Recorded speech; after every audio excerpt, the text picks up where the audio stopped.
I've checked my physician order, so now I'm going to enter into my patient room. Knock knock. Good morning. My name is Kimberly, and I'm a student at Beverly State Community College. And today I'm going to be your RN. Could you state your name and date of birth? Okay. So I'm going to provide privacy, and so today I'm going to be doing a dressing change. Have anyone changed your dressing before? Okay, so I'm going to change your old dressing and put you a clean dressing on, okay? So I'm going to expose my patient so that I can get to her room. And so now I'm going to perform hand hygiene, put my gloves on,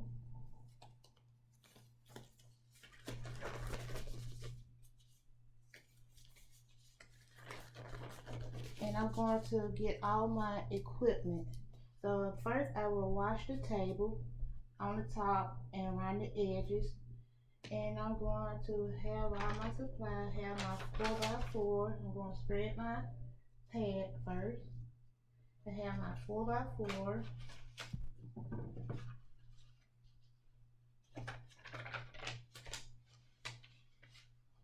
And I have my tape.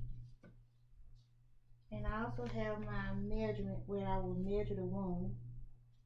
And I have my combine pad.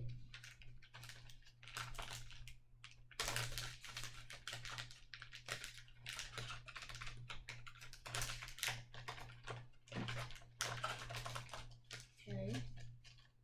So now I'm going to remove the dressing. I will loosen the tape around. I will not put any pressure on the wound while I'm loosening the tape. And I will remove the dressing with the pad.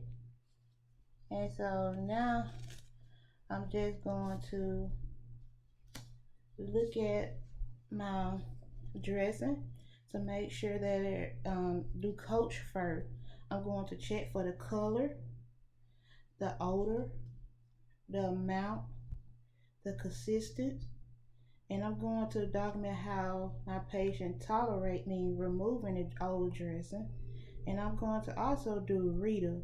I'm going to inspect my patient wound for any redness, see if there's any edema around the wound, and I'm going to see if there any discoloration around the wound, if there any like blisters or anything around the wound, and all that looks good. And so now I'm just going to also look at the see is there any like drainage.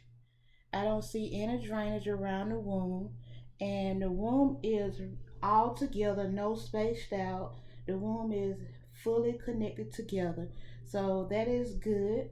And so now I'm going to put the old dressing into the my biohazard bag, my disposable bag, my dirty supplies go in, and I removed the combine pad with two ABD pad that was already on there.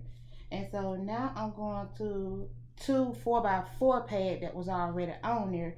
So now as removing the old dressing, I'm going to remove my gloves, and I'm going to perform hand hygiene, and I'm going to loop my solution, loop my solution, and I'm going to post some over here.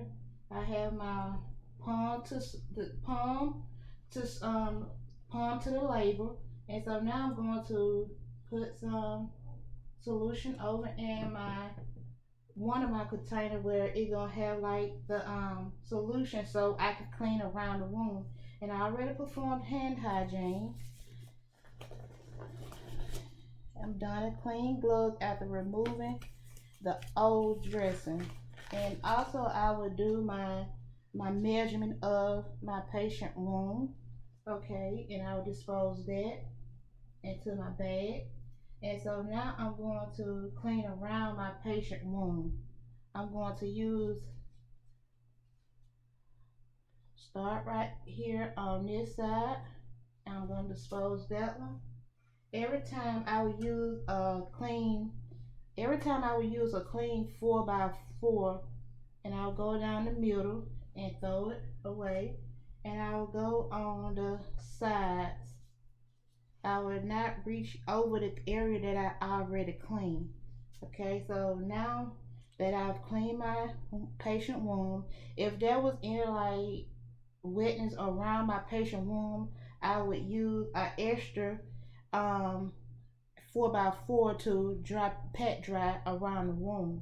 And so now I'm going to um start to dress my patient wound with two 4x4s. I'm going to put one on the top of the wound, and I'm going to put one at the bottom of the wound.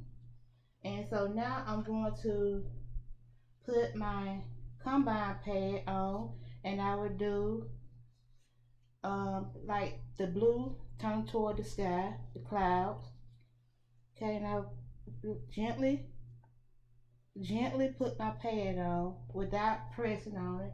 And so now I'm going to measure my patient the combine pad so I would know how much tape to put on the pad. Okay, I would do it like a window.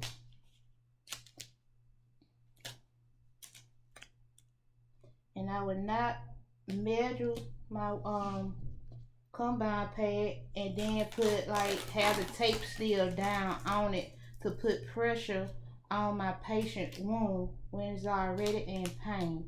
So I would measure, then remove the tape from the and then I will remove the tape without me having to, press down on my patient wound to make the tape stick. Okay, so I'm almost done with my dressing chain, and my patient, she's tolerating it well as I remove and dress her wound again over. So I would ask my patient as well on the pain scale 0 to 10, with 10 being the worst pain, how would you rate your pain on your wound? Okay, and so now I would take a extra piece of tape. I will put my name, my initial, the date, and the time that I've changed my wound. Okay, so that the next nurse would know who changed it, when it was changed, and when it would, when would the next change and due date be. But if it were like any drainage or anything under of it, woozing of anything where you just have to change it before that date, you can change it and put the date and the time that it appeared to be changed. And so now after dressing my patient wound, my patient I will document my patient. The color was good, the odor was good, no odor, and the amount was good, no drainage or anything within my patient wound. And the consistency, there was no like thickness or anything, no clubbing or no thinning, secretion or anything within my patient wound. My patient tolerate everything well, and my patient didn't have no like redness around it, no edema, no discoloration, no blisters or anything around my patient wound, no drainage, and my patient tolerated well. And it was the wound was not like open up, it was like suture, it was together, and there was no sign of like starting another deep infection or anything going on. I packed my patient wound with the 4x4 8 on a combined pad, and she had like 9 sutures or staples within her wound, and everything was good. And it was a clean dressing. Okay, so that was all. And I would educate my patient on if she see that it's coming off or anything, or she see any wounds or anything, to call and let me know, and I will come down and I will assist the wound. And if she have any like discomfort or pain or anything around her wound, to call and let me know. Perform hand hygiene, and remove my gloves.